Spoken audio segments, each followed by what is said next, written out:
What's up, everybody? We have some breaking news. Jamahal Hill has announced on his YouTube channel that he will be relinquishing the light heavyweight title.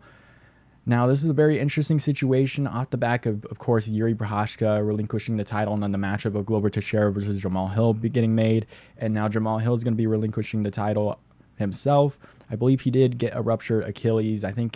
What I looked up on Google, I don't know how extreme it is for Jamahal Hill or what differs there, but I think it's like 4 to 8 weeks of like basically doing nothing after the surgery, and then I think like 6 months of rehab or physical therapy, and then he's gonna have to get back in training shape and get ready to train for a fight. So it'll probably be for about like, I think like 9 to 12 months, if not like a little bit less than a year. So it is a very sucky situation. I don't know what this really means for light heavyweight, and now this is a very, very messy situation at light heavyweight. I don't even know how I feel about it. Do I like it that the belt is being relinquished if you're going to be out for a year? Kinda, but then it also would be nice to kind of just have a champion at light heavyweight. So it's kind of hot and cold for me with that. I guess there is a good and a bad with some of these situations, but we now have a very interesting situation at light heavyweight, of course, with UFC 291 featuring at the co-main event Alex Pereira versus Jan Blachowicz. And now a lot of people are online saying, let's make this a title fight. You know, it's 2 weeks away, make it a 5-round fight.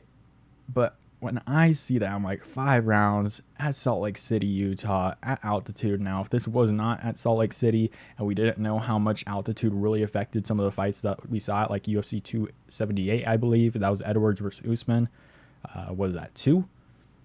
Then I would say whatever, you know, make that a 5-round fight. I'm sure they can go. They're training pretty hard for the fight. But it is at altitude. You're making a 5-round fight. I don't know, man. I guess if the fighters do agree to it, maybe that'll be good. And honestly, I don't even know who that would benefit more, because I feel like, of course, a 5-round fight may benefit Alex Pereira a little bit, I guess. We only saw him at middleweight, and he was getting kind of tired in some of the grappling situations. But for a guy like Jan Blachowicz, who's going to be wrestling him, and say Alex Pereira does at least decent on the ground, maybe Jan Blachowicz gets tired trying to wrestle him because Alex Pereira is a very big dude, or Alex Pereira is going to be trying to defend the takedowns and he's going to tire himself out trying to defend that. So I don't know who that would benefit more. I think you just kind of keep it as it is and then kind of just go off of who wins that matchup, because going into that matchup, I think the UFC really wants Alex Pereira to win that one. I think they kind of set it up for Jan Blachowicz in a 3-round fight, kind of to benefit him a little bit more, because he can kind of put a little bit more into defending the takedowns, into more on the feet, being a little bit more active there, because it is a 3-round fight rather than a 5-round fight. And now, I think because they wanted Pereira to win that, I think they're going to set him up to eventually challenge the winner of Yuri Prochazka versus Jamahal Hill, which was going to be scheduled. I believe Dana White, after the UFC 290 press conference, said that matchup is going to be announced very soon. So that kind of sucks with that situation too, because I really want to see that fight. But now you have a guy in Alex Pereira and Jan Blachowicz who could eventually take on Yuri Prochazka, which I think that matchup will probably happen at some point. My guess is they're going to keep the original date that was going to be for Yuri Prochazka versus Jamahal Hill. I think they're going to keep that date. I think you basically take that winner and face him off against Yuri Prochazka. And now either one of those guys, I think I'd be more interested in an Alex Pereira versus Yuri Prochazka. Of course, I think a lot of people would. Jan Blachowicz is like over 40 years old. So I think you make that a #1 contenders fight, and then you just have these two contenders go after the belt, because obviously Yuri Prochazka is a former champion. He relinquished the belt first, kind of setting it up for Jamahal Hill to kind of follow through with that little tradition that they had going on there. Again, Jamahal Hill said it was the right thing to do. Like, he benefited from Yuri Prochazka relinquishing the belt, so he figured he would follow through with that. So you make that matchup probably for November. I think that was the rumored date. Maybe it was in October, November. I think it was probably one of those 2 dates. Maybe do it in December. I don't know. I think the last 3 months of that year is important. And then there was a lot of rumors of Israel Adesanya moving up to light heavyweight to take on the eventual champion there. And I think the UFC was trying to set up for Alex Pereira versus an eventual Israel Adesanya matchup. But that, I guess that can still kind of happen. I think Alex Pereira has really good chances against Jan Blachowicz and probably a Yuri Prochazka. Yuri Prochazka is very wild on the feet. He's very open, and we know how much power Alex Pereira does have, and we know Yuri doesn't wrestle. So you know how that situation would go. It'd be a very entertaining fight. I don't know who would win between like a Yuri Prochazka and Alex Pereira, but he does have to get past Jan Blachowicz. So it is a very interesting situation there.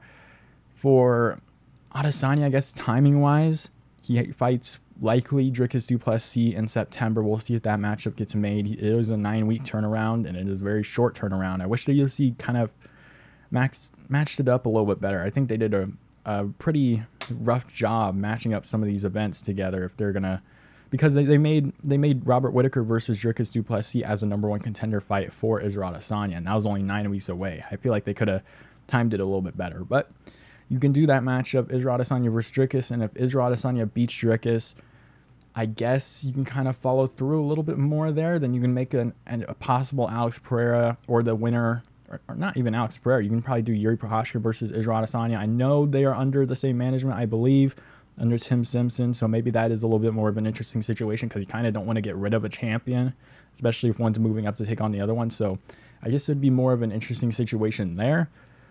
But I don't know. I feel like this is a very messy area at this point, because even then you have Khamzat Chimaev, I believe, taking on Jared Cannonier in October at the Abu Dhabi card is pretty much rumored.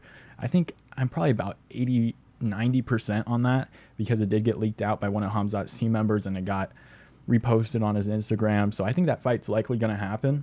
So now you have a Khamzat who's beating Jared Cannonier. Do you really want Khamzat waiting out on the winner of Yuri Prochazka versus an eventual Jan Blachowicz or a Alex Pereira? I guess if Jan Blachowicz somehow beats Alex Pereira and beats Yuri Prochazka, where I don't see both of those going, I actually think Pereira might beat Jan Blachowicz, then I guess you can't really make Izzy jump up the ladder there to light heavyweight, because he did already lose to Jan Blachowicz. But I don't see that happening, because you would have Khamzat Chimaev, you would have Sean Strickland at that point. Maybe you do Sean Strickland versus Robert Whittaker on a co-main event or on a main card of one of these pay-per-views coming up.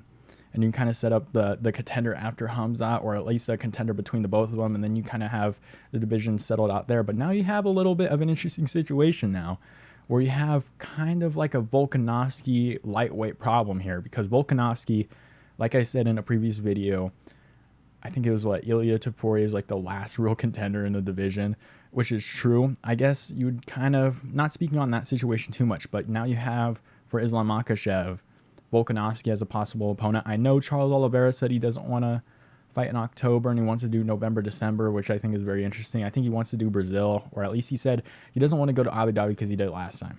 Whatever. We'll see if that matchup gets made. I feel like if you get offered a title shot, I feel like you should kind of take it, Charles. But, I mean, that's his own thing. Charles, I don't know if he's going to fight in October, but I'm still going to put him in there. And then you have the winner of the BMF fight between Gaethje and Poirier, and that one's going to be a car crash. A likely car crash. Maybe one of them smokes the other. Who knows? I think that's very unlikely, but it could be a car crash, and then they probably won't be ready for Abu Dhabi either. So now you have a situation like that, and I feel like you have a similar situation for light heavyweight. So UFC has some pretty big stuff to go through at this point. I think they're hoping for Alex Pereira to win, and I think they're hoping for a Yuri Prochazka versus Alex Pereira matchup, and I think they're kind of hoping a little bit. I think they would be fine with either one of them winning, but I think they're kind of hoping for Alex Pereira to win that. Obviously, they want Israel Adesanya to defend against Dricus, which that's his own problem. I think Dricus has a decent chance against, or at least makes it competitive with Israel Adesanya. So then you have that problem too. So there's a lot of factors here. I think they want to set up the trilogy between, or at least in MMA, the trilogy between Israel Adesanya and Alex Pereira. So we'll see what happens there. A lot of stuff coming through here now because of Jamahal Hill vacating. So a lot of stuff happening. I think timing-wise, if you would have done Alex Pereira versus Jan Blachowicz, and then you would have done Yuri Prochazka versus Jamahal Hill, make that matchup. You settle the matchup between Alex Pereira and Jan Blachowicz, and then you settle a matchup of Yuri Prochazka and Jamahal Hill, and then you kind of have them fight later on in 2024 before an Israel Adesanya would be able to go through another contender. But now it kind of shortens up a little bit. So now you have a little bit of a problem in middleweight. Does he end up fighting the contenders there before moving up later on? Do they make whoever wins the light heavyweight title defend before then? I don't know what's going to happen. It's it's definitely a very interesting situation. Let me know what you guys think about that down below. Let me know who you guys think benefits from a 5-round fight in the UFC 291 card between Jan Blachowicz and Alex Pereira. And I'll see you guys next time.